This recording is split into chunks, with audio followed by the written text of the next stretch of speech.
जय Hind aspirants and स्वागत है सभी का स्टडी प्रीचर्स पर। उम्मीद करता हूँ आप सभी बहुत अच्छे हैं और आपकी तैयारी एग्जाम की बहुत अच्छे से चल रही है।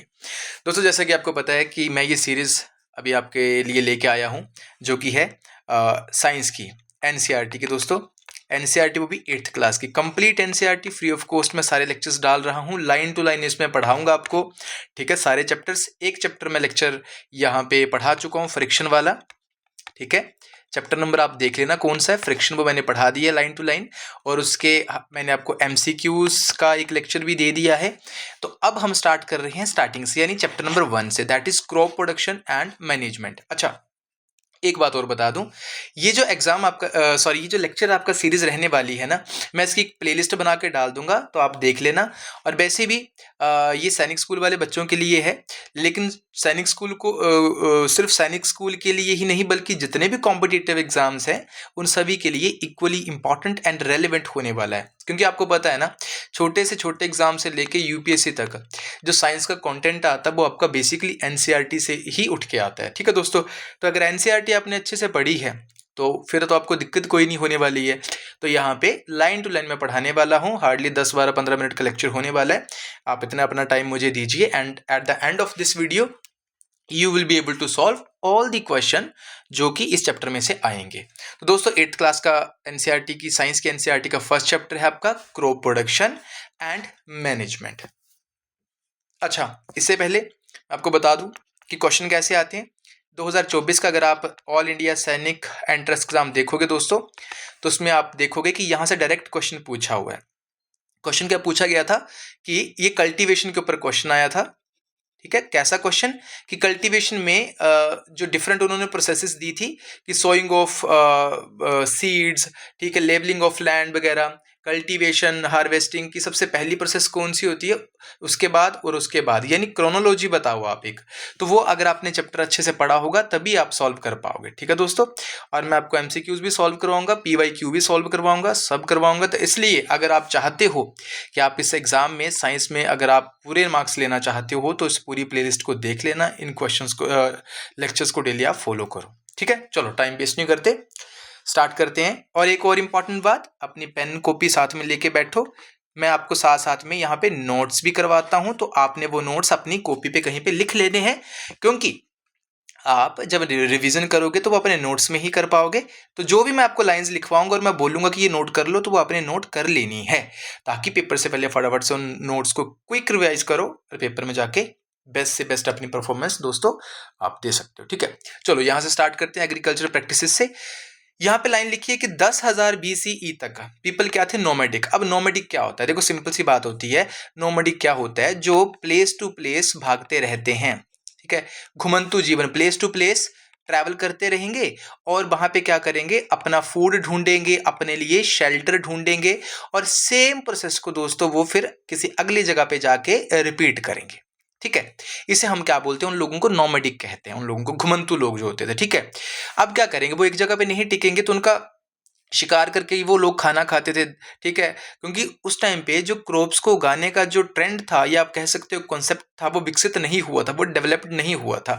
तो क्या करते थे, वो जो रॉ फ्रूट्स होते थे, वेजिटेबल्स होती थी, उनको वो कंज्यूम करते थे और अपना जीवन यापन करते थे वो लोग। ठीक है, हंटिंग करेंगे एनिमल्स की, यही उनका खाना था। लेकिन धीरे धीरे हुआ क्या कि एक कॉन्सेप्ट आया एग्रीकल्चर का, कल्टीवेशन का, फसलों को उगाने का। ठीक है, और वही ये सारा चैप्टर है। चलिए जी, अच्छा ये पॉइंट्स नोट करते रहना, जहां जहां मैं पॉइंट लिखूंगा ना, मेरी बातों को सुन के वो आप नोट्स बनाते रहना दोस्तों। क्रॉप क्या होता है, जब हम एक प्रकार की सेम टाइप ऑफ कोई प्लांट उसको हम उगाते हैं ना दोस्तों, बड़े एक जगह पे और लार्ज स्केल में, उसको हम क्रॉप कहते हैं। सो ये डेफिनेशन है क्रॉप की, इसको लिख लेना। When plants of same type are cultivated at one place on a large scale, it is called as crop. Example, जितनी भी आपकी क्रॉप्स हैं आप एग्जाम्पल दे ही सकते हो। ठीक है दोस्तों, अब ये तो हमने बात देख ली, लेकिन जैसा कि हमें पता है कि हमारा देश इंडिया बहुत बड़ी कंट्री है। ठीक है, और मुझे कमेंट सेक्शन में बताना कि एरिया वाइज, ये मेरा क्वेश्चन है आपसे, एरिया वाइज पूरे वर्ल्ड में कौन से नंबर है भारत का।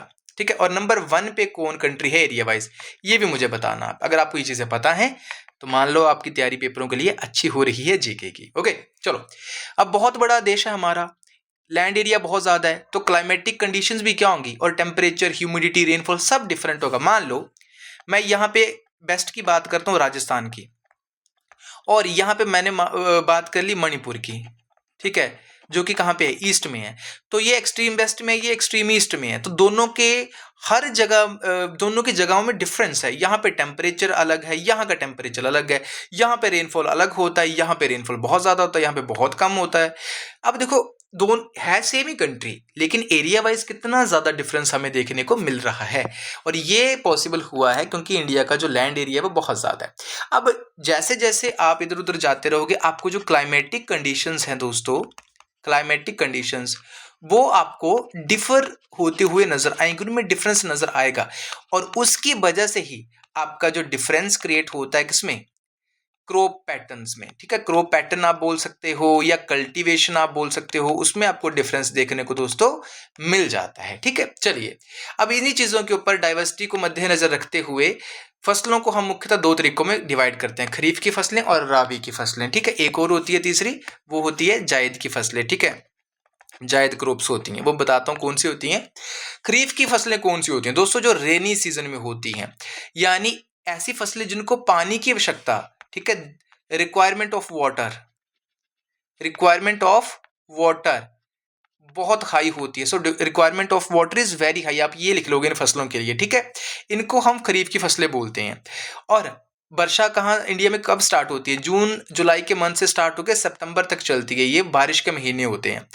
अब देखो कौन कौन सी फसलों के लिए बहुत ज़्यादा वर्षा की ज़रूरत होती है, तो धान की खेती जिसे हम पैडी बोलते हैं, ठीक है, धान, उसके लिए बहुत ज़रूरी होती है। और इन्हीं बारिश के मौसम में आप देखते हो मक्की भी उगाते हैं, मेज, सोयाबीन, ठीक है। एग्जाम्पल सब यहाँ पे लिखे गए हैं दोस्तों, ये आप लिख लोगे नोट्स में, सोयाबीन, ग्राउंड नट, कॉटन, ये मुख्य एग्जाम्पल है आपके खरीफ की फसलों के। तो भूलना नहीं है, खरीफ की फसलें कौन सी होती हैं, जिनको पानी की रिक्वायरमेंट बहुत ज़्यादा होती है, और मंथ याद आपने रख लेने हैं।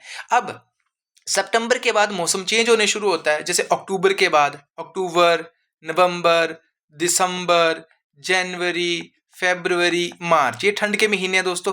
अक्टूबर के बाद मौसम चेंज होने शुरू होता है और यहाँ तक आपकी ठंड रहती है। अब ये जो मंथ है ना, इसे हम क्या बोलते हैं, विंटर सीजन, सर्दी का मौसम, तो इसमें रावी की क्रॉप्स होती हैं। सो अक्टूबर टू मार्च रहता है। अब इसमें अब देखो, अब ये हम देख रहे हैं हमने कौन सी फसलें लगा रहे हैं, गेहूं बीज रहे हैं हम, वीट, ठीक है, ग्राम, पी, मस्टर्ड, लाइन सीड। तो ये एग्जाम्पल्स अच्छा बहुत इंपॉर्टेंट है आपके पेपर के लिए। अगर आप एग्जाम्पल्स अच्छे से याद करोगे तो पेपर में बहुत अच्छे तरीके से आप जो है वो कर सकते हो क्वेश्चंस को टैकल, ठीक है दोस्तों। और अगर यहाँ तक कोई वीडियो देख रहा है तो कृपा करके वीडियो को पूरा देखो, एंड तक देखो लेक्चर को।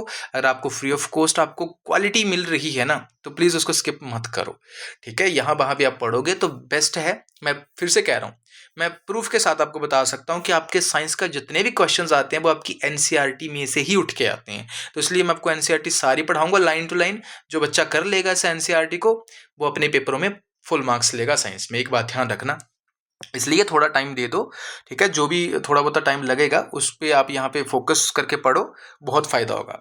अच्छा, यहाँ पूछा कि why paddy can not be grown in winter season, क्यों, मैंने ऊपर बताया कि जो पैडी की फसलों के लिए वाटर की जो रिक्वायरमेंट है दोस्तों बहुत हाई है, तो इसलिए वो रेनी सीजन में ही पूरी हो सकती है। चलिए जी, अब बात करते हैं यहाँ पे agricultural practices which are listed below, very very important, बड़े ध्यान से देखना सबसे। और यही क्वेश्चन 2024 में आपको आया हुआ था ऑल इंडिया सैनिक एंट्रेंस एग्जाम में दोस्तों, ठीक है। अब क्या इसी इसने स्लाइड से उसने क्वेश्चन बनाया था कि सबसे पहले प्रेपरेशन ऑफ सॉइल होती है, यानी मान लो आपके पास कोई एरिया, आप उसको लेबलिंग करोगे प्रॉपर तरीके से, खेतों में बनाओगे, सबसे पहले फील्ड्स बनाई आपने, फिर उसमें क्या होगा, वहां की जो सॉइल है उसको प्रिपेयर करोगे, उसको प्लोइंग करोगे, यानी उसके ऊपर खेती करोगे, तुम लोग हल चलाओगे उसको, ठीक है। फिर उसके बाद क्या करोगे, आप उसमें बीज डालोगे, उसको कहते हैं सोइंग, यानी जो बीज लगाने की प्रक्रिया उसको हम सोइंग कहते हैं, सोइंग, ठीक है। उसके बाद क्या होगा, आप उसकी सॉइल की फर्टिलिटी इंक्रीज करने के लिए आप उसमें मैन्योर ऐड करते हो, फर्टिलाइजर्स ऐड करते हो दोस्तों। अब यहाँ सवाल उठता है कि मैन्योर और फर्टिलाइजर क्या सेम होता है, नहीं, डिफरेंट होता है। जो मैन्योर दोस्तों आपका होता है ना, ये क्या होता है, ये ऑर्गेनिक मटेरियल है, दिस इज ऑर्गेनिक, ये बेसिक डिफरेंस बता रहा हूं। जो आपके फर्टिलाइजर्स होते हैं ना, ये आपके क्या होते हैं, ये केमिकल्स होते हैं, they are chemicals. So manure organic, fertilisers chemicals, ये बहुत ही आपका बेसिक डिफरेंस है दोनों में। उसके बाद हमें इरिगेशन चाहिए, सिंचाई व्यवस्था, क्यों, पानी चाहिए फसलों के लिए। फिर उन फसलों को हम क्या करेंगे, प्रोटेक्ट करेंगे, किससे? वीड्स क्या होते हैं? Unwanted plants. कौन से होते हैं? Unwanted plants. अनवांटेड प्लांट्स को हम क्या बोलते हैं? बीड्स कहते हैं, ठीक है। उसके बाद उसकी हार्वेस्टिंग करेंगे, जब फसलें पक जाती हैं उनको हार्वेस्ट करते हैं और फाइनली उनको स्टोरेज। अब ये जो सारा दोस्तों दिया है ना, आप इसको इसी क्रोनोलॉजिकल ऑर्डर में जो है वो याद करोगे, ठीक है। और यही क्वेश्चन आपको आएंगे, सीक्वेंस पूछता है आपसे, क्रोनोलॉजी पूछी जाती है, और ये हमारे लिए बहुत ज्यादा इंपॉर्टेंट है। चलो, आई होप आपको क्लियर हुआ। आगे बढ़ते हैं, प्रिपरेशन ऑफ सॉइल। अब इन सभी को इसने एक्सप्लेन करा है, तो ये बड़ा इंपॉर्टेंट है। प्रिपरेशन ऑफ सॉइल से क्या मतलब है? ये पहला स्टेप होता है कल्टीवेशन में, ठीक है। अब क्या करा जाता है, सबसे पहले सॉइल को उसको लूजन किया जाता है, यानी उसको ढीला किया जाता है। कैसे? उसके ऊपर हल चला के। और ऐसा क्यों किया जाता है? ऐसा इसलिए किया जाता है, जब आप सीड लगाओगे ना उस मिट्टी में, तो उसकी जब वो उसमें जो रूट्स निकलेंगी ना, वो पेनिट्रेट कर पाएंगी सॉइल में इजिली, ठीक है। और दूसरी बात इंपॉर्टेंट क्या है, इसको इसलिए भी लूज किया जाता है ताकि जो रूट्स हैं वो इजिली सांस ले पाए, ब्रीथ कर पाए, ठीक है। तो ये 2-3 पॉइंट है, मैं आपको लिखवा दूंगा, अभी पहले समझ लो। दूसरी बात, जो ये ढीली सॉइल है, लूजन सॉइल है, ये है किस में हेल्प करती है? अर्थवॉर्म को ग्रो करने में, और अर्थवॉर्म और माइक्रोब्स को ग्रो करने में। और ये क्यों इंपॉर्टेंट है? आपको पता अर्थवॉर्म को क्या बोला जाता है? ये फ्रेंड्स होते हैं फार्मर्स के। क्यों? क्योंकि ये क्या करते हैं, मिट्टी को न्यूट्रिएंट्स, आप मिट्टी को क्या करते हैं, ये इसको लूज करते हैं और इसमें माइक्रोबियल एक्टिविटी को बढ़ाते हैं। उससे क्या होता है, सॉइल में ह्यूमस ऐड होता है और सॉइल की जो न्यूट्रिशनल वैल्यू है वो इंक्रीज हो जाती है। तो इसलिए यही सभी पॉइंट्स मैंने यहाँ पे लिखे हुए हैं, ठीक है। फिर बात आती है कि जो डेड प्लांट्स एंड एनिमल्स हैं, वो जो माइक्रोब्स हैं, छोटे छोटे ऑर्गेनिजम्स हैं, वो उनको क्या करते हैं, डीकम्पोज कर देंगे, और वही डीकम्पोज करके वो मिट्टी में मिल जाते हैं और वो क्या कर देते हैं, सॉइल की न्यूट्रिशन को बढ़ा देते हैं, ठीक है। और फिर वही यहाँ पे पॉइंट्स अगर आप लिखना चाहो दोस्तों तो इनको ऐड कर लो, मैं यहाँ पे तुम्हें लिखवा देता हूँ साइड में कहीं पे, ठीक है, आपको काम आएगी ये चीज। तो जैसे अब हमने बात करी कि सॉइल को लूज क्यों किया जाता है, ठीक है। नंबर 1 हमने क्या बोला, इससे क्या होता है, जो रूट्स होती हैं वो इजिली पेनिट्रेट कर जाती हैं, ठीक है, इजिली पेनिट्रेट कर जाती हैं सॉइल में, ठीक है। दूसरा पॉइंट, ठीक है, ये जो ब्रीद होती है, रूट्स जो होती हैं वो इजिली ब्रीद कर पाती हैं, ठीक है, इजी ब्रीदिंग। तीसरा हमने क्या बोला, लूज इसलिए करा जाता है, इसमें क्या होता है, जो अर्थवॉर्म होते हैं एंड माइक्रोब्स, उनकी जो ग्रोथ होती है वो फास्ट हो जाती है दोस्तों। चौथा पॉइंट क्या लिखेंगे, अब ये अर्थवॉर्म माइक्रोब क्या करते हैं, ये सॉइल को लूज करते हैं और उसमें क्या कर देते हैं, ह्यूमस को ऐड ऑन कर देते हैं, जिससे क्या होता है, सॉइल के जो न्यूट्रिएंट्स हैं वो इम्प्रूव करते हैं, यानी सॉइल की न्यूट्रिशनल वैल्यू इम्प्रूव कर जाती है। और फाइनली क्या होता है, कल्टीवेशन जो होगा वो आपका हाई होता है या अच्छा होता है, गुड कल्टीवेशन होता है। तो देखो इस तरीके से आप ना नोट फॉर्मेशन करते हो, नोट्स बनाते हो आप इस तरीके से अपने लिए, और इन चीज़ों को प्लीज़ आप अपनी कॉपियों में जो है वो लिखते रहना, ठीक है, ये बड़ा इंपॉर्टेंट है आपके लिए। और इसी तरीके से अगर आप फ्लो चार्ट में चीज़ों को बनाओगे ना, तो क्या होगा, आपको पेपरों में बड़ी आसानी होगी चीज़ों को ऑर्गेनाइज करने में या क्वेश्चंस को सॉल्व करने में। Now since only a few centimetres of the top layer of soil nutrients plant growth. अब जो सॉइल की लेयर है, जो टॉप मोस्ट लेयर है, वो होती है हमारी क्रस्ट, और बेसिकली जो जितना भी कल्टीवेशन जो होता है वो आपकी इसी टॉप मोस्ट लेयर में होता है, ठीक है। टॉप मोस्ट लेयर कौन सी आती है, हमारी क्रस्ट होती है। तो जितना भी कल्टीवेशन होता है वो इसी लेयर में होता है, और ये कुछ ही जो ऊपर ऊपर की होती है उसी में होती है सारी cultivation. So turning and loosening of soil brings the nutrient rich soil to top so that plants can use this nutrients. और अब एक सवाल उठता है, क्वेश्चन आता है कि हम खेतों में हल क्यों चलाते हैं। तो क्या होता है, जो नीचे वाली सॉइल है वो ऊपर आ जाती है और सॉइल पूरी क्या हो जाती है, टिल्ट हो जाती है, ऊपर नीचे आ जाती है। अच्छा, अब इसी प्रोसेस को क्या बोलते हैं, the loosening and turning of soil is called tilling या प्लॉइंग। वेरी इंपॉर्टेंट, पेपरों में सवाल आ सकता है कि व्हाट इज टिलिंग और व्हाट इज प्लॉइंग।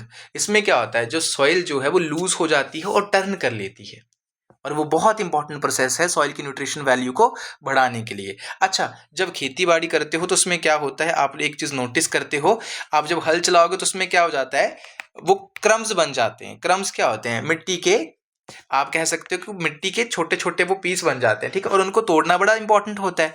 अब जिन लोगों ने कल्टीवेशन होते हुए देखा है, हल जोतते हुए देखे हैं, तो उनको पता होगा, ठीक है, और ये बड़े ज़रूरी होते हैं। और उसके बाद क्या करा जाता है, फाइनली लेवलिंग करी जाती है सॉइल की, उसको प्लो करने के बाद, ताकि जो सीड जो है वो सॉइल के नीचे दब जाए अच्छे से, और बाकी के पक्षी वगैरह उसको ना उठा के लेके जा पाए। ओके, एग्रीकल्चरल इंप्लीमेंट्स, ठीक है। अब बहुत सारी चीज़ें से प्लो हो, कल्टीवेटर, ये आपको चीज़ें पता होनी चाहिए, ये एग्रीकल्चर से रिलेटेड है, ठीक है। तो क्या होती हैं चीज़ें ये, देखो एनसीईआरटी इसलिए तो पढ़ते हैं, एनसीईआरटी बहुत ज़बरदस्त चीज़ है दोस्तों। प्लो करना क्या होता है, हल चलाना, ये तो आप सभी को पता है, ये मैं आपको नहीं बताऊंगा। फिर हो जो है, हो भी क्या है, सिंपल टूल है which is use for removing beads, this is important, ठीक है। और बीड्स, बीड्स क्या होते हैं, मैंने अभी ऊपर आपको बताया था, जो अनवांटेड प्लांट्स होते हैं, जो क्रॉप के साथ साथ उग जाते हैं बिना उगाए, और वो फसलों को बर्बाद कर सकते हैं, हम उनको हटाना पड़ता है। तो उनको हटाने की जो टूल है उसको हम हो कहते हैं। पेपरों में सवाल आपको आ सकता है दोस्तों, ठीक है। आप देख सकते हो यहाँ पे बीम, ये जो किस तरीके से, देखो हमें तो पता, हम गाँव के लोग हैं, जो नहीं है वो देख सकते हो, इसके बीम बोलते हैं, देसी भाषा में अलग अलग बोलते हैं, वो आपको यहाँ पे बताऊंगा नहीं, क्योंकि पेपरों के लिए वो चीज़ इंपॉर्टेंट है नहीं, इसलिए ये हो है। इस चीज को क्या होते हैं, ये बीड्स को हटाने के काम आता है दोस्तों, ठीक है। कल्टीवेटर, आजकल आप देख सकते हो जैसे जैसे टेक्नोलॉजी एडवांस करी है, अब हम क्या करते हैं, अब हमने बैलों वगैरह से छोड़ दिया है खेतों को हल जोतना, और हम ट्रैक्टर का इस्तेमाल करते हैं। इससे होता है क्या है कि देखो एफिशिएंसी बढ़ जाती है, कल्टीवेशन अच्छा हो जाता है क्रॉप, क्यों, क्योंकि टाइम कंजप्शन कम हो जाती है, जो आपकी लेबर कंजप्शन है वो कम हो जाती है, ठीक है। सोइंग में आपको मैंने बता दिया, सोइंग का मतलब क्या होता है, बीज को लगाना, ठीक है, बीज को लगाना। अब किसान क्या करता है, हाई क्वालिटी, ठीक है, high yielding varieties of seeds, ठीक है, H/B, पेपरों में सवाल आता है, हाई यील्डिंग, इसकी फुल फॉर्म क्या, high yielding variety of seeds, उनका इस्तेमाल करता है ताकि फसल अच्छी हो, प्रोडक्शन अच्छी हो, ठीक है। अब दोस्तों यहाँ पे ये जो ये पैराग्राफ यहाँ लिखा है, इसमें क्या बात करी गई है, इसमें इंपॉर्टेंट ये चीज़ बताई गई है कि कुछ बीज जो खराब होते हैं और अच्छे, उनमें आप कैसे डिफरेंस जो है वो पता करो। तो डिफरेंस करने का एक ही तरीका है, आप उनको देखो पानी में डालो, तो जो खोखले बीज होंगे, यानी जिनके अंदर कुछ कीड़ा वगैरह लगा होगा, तो वो ऊपर तैर जाएंगे पानी के ऊपर, और जो अच्छे होंगे वो नीचे चले जाएंगे पानी के नीचे। तो वही यहाँ पे चीज़ जो है वो हेल्दी और अनहेल्दी सीड्स को में डिफरेंस क्रिएट करने के लिए बताई हुई है। अब अगला इसमें बात आती है ट्रेडिशनल टूल। ट्रेडिशनल मतलब क्या होता है, जो पुराने तरीके से चले आ रहे हैं, जैसे हम लकड़ी के हलों का इस्तेमाल करते हैं, आयरन उसमें लोहे के भी होते हैं, ठीक है। फिर जैसे बीज लगाना है तो सोइंग के लिए ट्रेडिशनल टूल कौन से हो गए, एक फनल शेप, देखो यहाँ पे तुम देख सकते हो, ये जो बना रहे हैं यहाँ पे, ठीक है, फनल शेप, ये हल के साथ साथ लगाई हुई है। इसमें क्या करेंगे, वो बीज यहाँ डालेंगे और वो बीज नीचे यहाँ पे गिरते जाएंगे, जैसे जैसे हल आगे चलता जाएगा, ठीक है। तो ये ट्रेडिशनल तरीका है। अब नया तरीका क्या है, मॉडर्न तरीका। मॉडर्न तरीका आप देख रहे हो, जैसे जो ये देखो ऊपर लगाया हुआ ना सारा, और देखो यहाँ पे पाइप्स लगाई हुई हैं ये वाली, तो जहां जहां भी ये हल जो है वो, इसका ब्लेड जो है वो ट्रैक्टर के ये जो लगेंगे नीचे सॉइल पे, और वो बीज जो है वो इक्वली गिरते जाएंगे। और इसका फायदा क्या है, बीज इक्वली गिरेंगे और इक्वल डिस्टेंस पे गिरेंगे, इक्वल डिस्टेंस पे गिरेंगे, तो जो ओवर क्राउडिंग है ना वो नहीं होगी फसलों में। और ओवर क्राउडिंग से क्या हो जाती है, एक बात याद रखना दोस्तों, एक बात याद रखना, ओवर क्राउडिंग अगर हो जाएगी ना, ठीक है, अगर ओवर क्राउडिंग होगी, इससे क्या होगा, जो आपका कल्टीवेशन है वो आपका कम हो जाएगा, कल्टीवेशन कम हो जाएगा ओवर क्राउडिंग से। क्यों, क्योंकि उसके बीच प्रॉपर डिस्टेंस नहीं बचेगा प्लांट्स के बीच में, तो जो कल्टीवेशन है वो कम हो जाएगी, क्योंकि प्लांट्स प्रॉपरली सर्वाइव नहीं कर पाएंगे। So this is the basic and main reason कि अब हम इन टेक्नोलॉजी का इस्तेमाल कर रहे हैं। सीड ड्रिल बोलते हैं इसको, we call it seed drill. Equal distance, वही चीजें लिखी हुई हैं जो मैंने अभी जस्ट आपको बता दी हैं, ये ठीक है। अच्छा, इसके बाद now adding manure and fertilisers. अब क्या होता है, जब हमने सोइंग हो गई, सोइंग के बाद अगला प्रोसेस क्या है, ताकि फसल अच्छी हो तो हम क्या करते हैं, उसमें मैन्योर्स ऐड करते हैं, फर्टिलाइजर्स। अब दोनों में डिफरेंस क्या होता है, मैंने बता दिया कि मैन्योर जो होते हैं वो ऑर्गेनिक होते हैं, फर्टिलाइजर्स जो होते हैं ये केमिकल्स होते हैं। तो ये बेसिक डिफरेंस बड़ा इंपॉर्टेंट है दोनों के बीच में, ठीक है।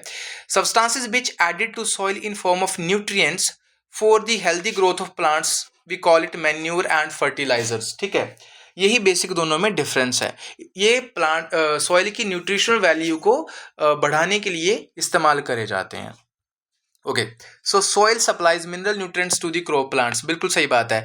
और जितने भी एसेंशियल न्यूट्रिएंट्स होते हैं वो मिट्टी से ही मिलते हैं, तो अगर मिट्टी की न्यूट्रिशन वैल्यू आप बढ़ा दोगे तो क्रॉप प्रोडक्शन भी अच्छी होगी।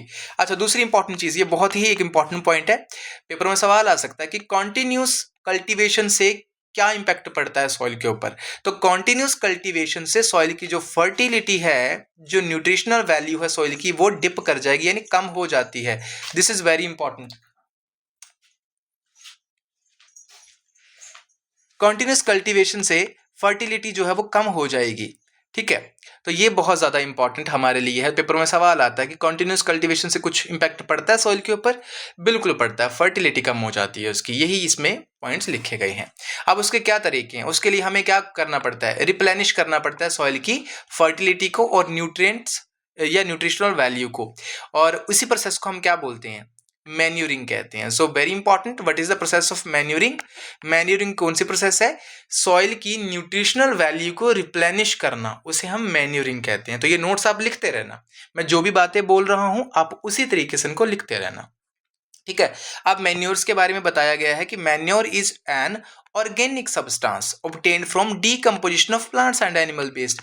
आप देखते हो गाँव में जो होता है, आप जैसे काऊ डंग वगैरह होता है, गले सड़े प्लांट्स वगैरह, उनको हम क्या कर देते हैं, एक बड़ा सा खड्डा खोदेंगे, उसके बीच डाल देंगे कुछ टाइम के लिए, और वो अगले सीजन में जब हम फसलें उगाएंगे तब वो एक मैन्योर बन के तैयार हो जाएगा। तो हम क्या करते हैं, उसको प्लो करने से पहले हम उसको क्या कर देते हैं, पूरे वहाँ पे फैला देंगे खेतों में, उसके बाद उसमें उसका हल जोतेंगे और फिर बीज डालेंगे, तो उसी को हम मैन्यूरिंग कहते हैं दोस्तों। ये बात आई होप आपको क्लियर हुई होगी। देखो यार, बेसिक कॉन्सेप्ट्स हैं, ज़्यादा कुछ टफ नहीं है इसमें, बस ये छोटे छोटे अगर कॉन्सेप्ट क्लियर होंगे फिर दिक्कत नहीं है, ठीक है। अच्छा, अब मैंने ऊपर बताया आपको कि फर्टिलाइजर्स क्या होते हैं दोस्तों, ये केमिकल्स होते हैं। तो देखो, हर एक चीज़ ना आपके एनसीईआरटी में लिखी होती है, इनको हम कहाँ प्रोड्यूस करते हैं, फैक्ट्रीज में। तो ये पॉइंट लिखते चलना, they are chemicals produced in factories, इस पॉइंट को भी लिख लो। Example, they are very important, example बहुत इंपॉर्टेंट है, यूरिया, अमोनियम सल्फेट, फिर super phosphate, potash, nitrogen, phosphorus, potassium. अगर आपको ये एग्जाम्पल याद है, डायरेक्टली पेपरों में यहाँ से क्वेश्चन आपको बन जाते हैं, ओके। फिर उसके बाद अगर आप एक्सेसिव यूज कर लेते हो फर्टिलाइजर्स का, तो उससे भी सॉइल क्या होगी, लेस फर्टाइल हो जाती है। क्यों, क्योंकि केमिकल्स होते हैं, तो उसको देखो क्या करना पड़ता है। और दूसरी बात ये भी होती है, ये वाटर पोल्यूशन भी करते हैं फसलों में। जब आप केमिकल्स डालोगे तो वो जब बारिशों के साथ, पानी के साथ बह के जो पानी के सोर्सेज होते हैं उनमें मिल जाते हैं और वाटर का पोल्यूट कर देते हैं। तो इसके लिए हमें क्या करना पड़ता है, देखो 2-3 तरीके होते हैं। अगर सॉइल की फर्टिलिटी को मेंटेन करना है तो फर्टिलाइजर्स को रिमूव करके आप उसमें मैन्यूर्स डालो, क्योंकि वो ऑर्गेनिक है, नेचुरल है, तो वो फसलों को इम्पैक्ट नहीं करेंगे। दूसरा पॉइंट, हम क्या कर सकते हैं, फील्ड को अनकल्टिवेटेड रहने दे सकते हैं। यानी मान लो अगर आपने एक फसल उगाई तो फिर दूसरी सीजन से पहले आप उसको खाली रखो, तो वो जो खाली टाइम पीरियड होता है ना, तो मिट्टी उसमें ऑटोमेटिकली रिप्लेनिश हो जाती है, उसकी न्यूट्रिशन वैल्यू रिकवर हो जाती है ऑटोमेटिकली, ठीक है। इन चीज़ों का ध्यान हमें रखना चाहिए, ओके। बस वही बात है। अब मैन्योर्स का क्या क्या यूजेस होते हैं, देखो मैन्योर्स के यूजेस मैंने बता दिए। सबसे पहले सॉइल फर्ट टेक्सचर को इंप्रूव करना, लिखो पहला point, this is first point, it improves the soil texture. दूसरा पॉइंट क्या लिखोगे, it improves the water retaining capacity. लिखो दूसरा point, it improves the water retaining capacity, यानी सॉइल में जो वाटर को कैरी करने की, होल्ड करने की जो कैपेसिटी होती है, ये उसको भी इंप्रूव कर देते हैं, ठीक है। और replenish the soil with nutrients, तो तीसरा पॉइंट ये है। ये 3 पॉइंट लिख लो, पेपरों में directly as it is question यहां से देखने को मिल जाएगा आपको, ठीक है।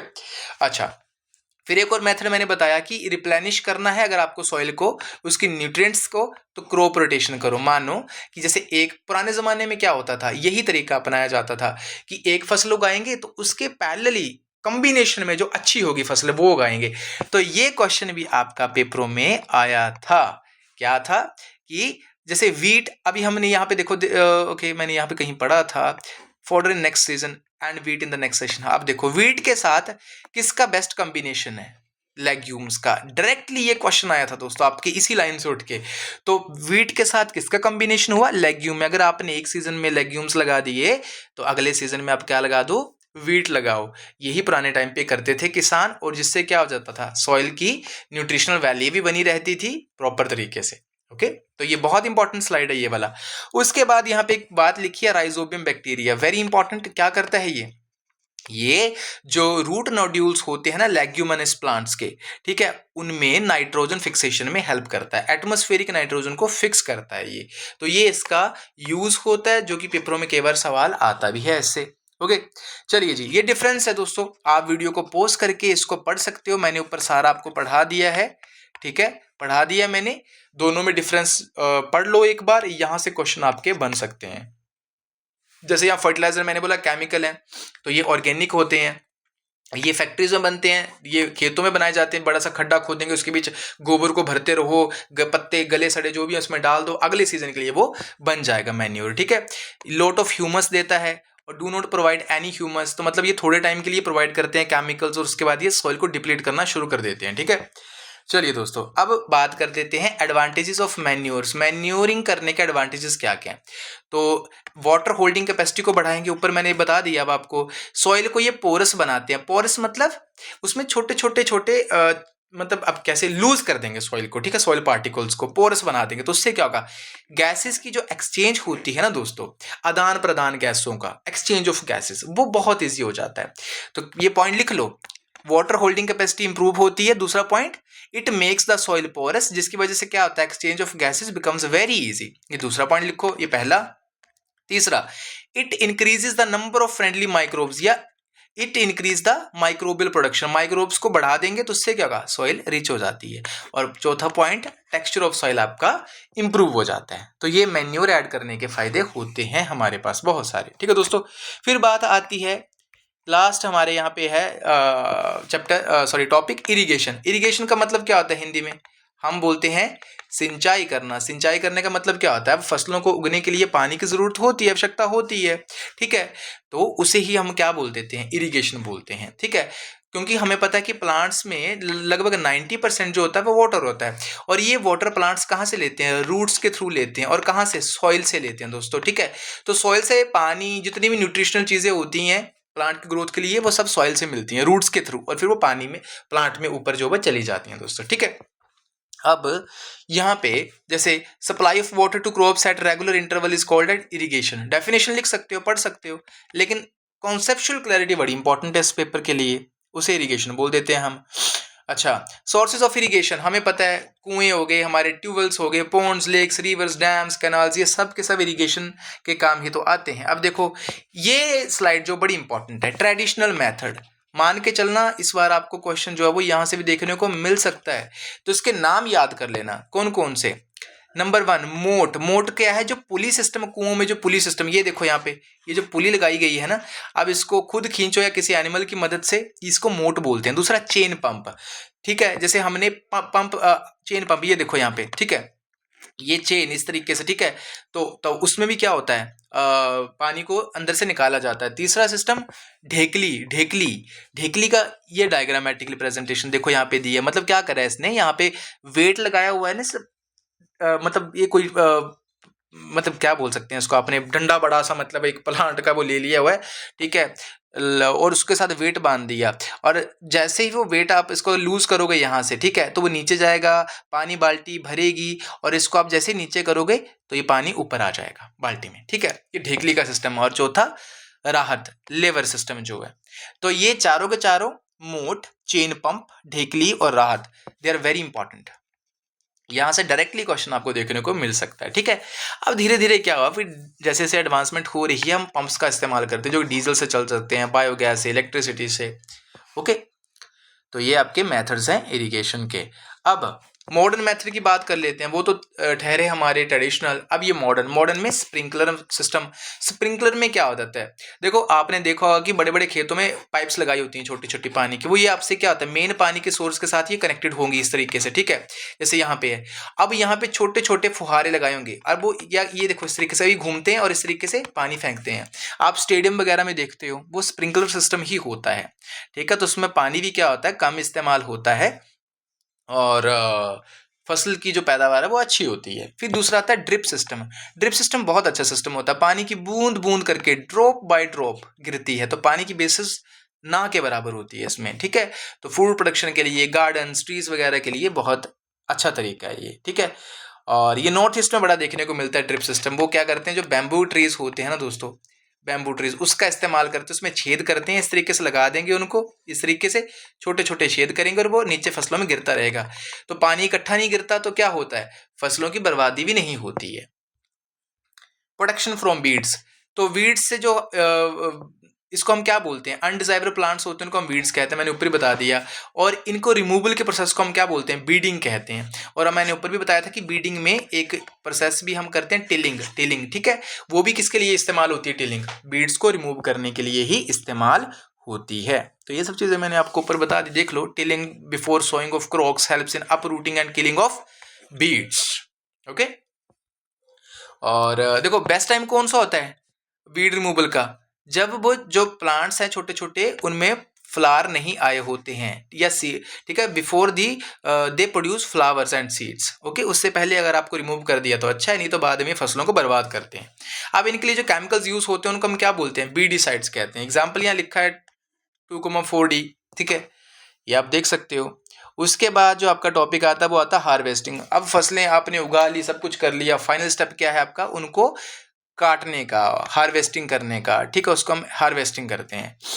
ट्रेडिशनल मेथड से, जैसे सिक्कल एग्जांपल, छोटे छोटे खेत हैं तो आप इससे भी काट सकते हो उसको। लेकिन आजकल क्या है, बड़े बड़े खेतों में ये कंबाइन मशीनें इस्तेमाल होती हैं। तो ये क्या कर देती हैं, ये जो ग्रेन्स होते हैं उनको चैप से अलग कर देती। चैप क्या होता है, जो भूसा जो बचता है उससे अलग कर देती हैं ग्रेन्स को, ठीक है। ये थ्रेशिंग का काम भी करती हैं। तो ये हार्वेस्टर भी होते हैं और थ्रेशर भी होते हैं, जो कंबाइन मशीनें होती हैं, ओके। आई होप ये क्लियर हुआ होगा आपको। एंड यहाँ पे ये बड़े इंपॉर्टेंट चीज़ है, जो मैं इंपॉर्टेंट बता रहा हूँ ना, तो वीडियो को पॉज करके आप उसके नोट्स बना लो। Separation of grain and chaff, उस प्रोसेस को हम कहते हैं बिनोविंग। क्या बोलते हैं, बिनोविंग, ये पुराना तरीका है बिनोविंग का, ओके। Then comes storage. अब आपने क्या कर लिया, अच्छा यहाँ पे फसलों से रिलेटेड कुछ त्यौहार है, जब नई फसलें उगाई जाती हैं तो हमारे देश में पोंगल, बैसाखी, होली, दिवाली, नवन्या, बिहू, यहाँ से एग्जाम्पल्स आपको क्वेश्चन देखने को मिल सकता है। ये फेस्टिवल्स हमें पता होना चाहिए कि ये नई फसलों से रिलेटेड है, हार्वेस्टिंग सीजन से रिलेटेड है। फाइनल स्टेप क्या आता है, फसलें उगा ली, काट ली, अब उनको स्टोर किया जाना इंपॉर्टेंट है। आपने देखा होगा, अब हम जैसे आसपास देखते हैं किसान फसलों को काटते हैं और उसको स्टोर करने से पहले ना, अब हम उसको अच्छे से सुखाते हैं। तो जो ड्राई करना है वो बहुत इंपॉर्टेंट है। क्यों, ड्राई नहीं करोगे तो फसलों में क्या होगा, मॉइस्चर जो होता है ना वो उनको धीरे धीरे करके खराब कर देता है, ठीक है। और उसमें बहुत सारे फिर वो क्या लग जाते हैं, कीड़ी वगैरह लग जाती है, हार्मफुल बैक्टीरिया, फंजाई वगैरह इसमें आ जाएंगे, पेस्ट वगैरह आ जाएंगे। उनको प्रिवेंट करने के लिए हम क्या करते हैं, फसलों को सुखाते हैं पहले अच्छे से, ग्रेन्स को, दानों को। फिर उनको स्टोर करोगे तो वो काफ़ी लंबे समय तक रिटेन करके आप उनको रख सकते हो, ठीक है। फिर क्या होता है, जैसे लार्ज स्केल पे अगर आपने उसको स्टोरेज करना है ग्रेन का, तो जैसे सिलोज आ गई, ग्रेनरीज आ गई, वहाँ पे आप उनको स्टोर कर सकते हो। और एक ट्रेडिशनल मेथड ये भी है कि जो ड्राइड नीम पत्तियाँ आप उन पर डाल सकते हो, तो भी फसल जो है वो ख़राब नहीं होती। क्योंकि नीम की पत्तियाँ क्या होती हैं, कड़वी होती हैं, और जो बैक्टीरिया वगैरह होते हैं वो उसकी आसपास नहीं आते हैं, ठीक है। और एनिमल हस्बेंड्री का होता है लास्ट में, ठीक है। यही पशुओं का पालन करना, डेयरी प्रोडक्ट्स को निकालना, यही एनिमल हस्बेंड्री है, ओके। चलो जी, चैप्टर हमारा कंप्लीट होगा। ये कीवर्ड्स हैं, एग्रीकल्चर प्रैक्टिसेस हमने पढ़ ली, animal husbandry, crop, fertilizer, granaries, harvesting, irrigation, kharif, manure क्या होता है, प्लो करना क्या होता है, राबी की फसलें, सीड्स क्या होते हैं, साइलो क्या होते हैं जिसमें आप फसलों को स्टोर करते हो, सोइंग क्या होता है, स्टोरेज, थ्रैशिंग, वीड्स, बीडिसाइड, विनोइंग, सब के सब मैंने टेक्निक्स आपको ऊपर बता दी। आई होप आपने नोट्स बना लिए होंगे। और जो इच्छुक हैं तो कृपा करके आप इसको भी अपनी अपनी एनसीईआरटीज में जो वो टॉपिक्स को इनको पढ़ सकते हो। ये वही है, ऊपर जो लिखा हुआ है उसी की समरी है, ठीक है। तो आप वीडियो को पॉज कर सकते हो, यहाँ पे इनको पढ़ सकते हो। मैंने समझा दी है, अब आप खुद इसको पढ़ सकते हो दोस्तों। आई होप आपको क्लियर हुआ होगा। तो अगर आपको क्लियर हुआ है ये चैप्टर, तो आप अगर नए हो तो चैनल को सब्सक्राइब कर सकते हो। फ्री ऑफ कॉस्ट आपको पूरी साइंस इसमें मैं पढ़ा दूंगा, ताकि पेपरों में आपके अच्छे नंबर आ जाएंगे। So thank you so very much for watching this video. Have a great day.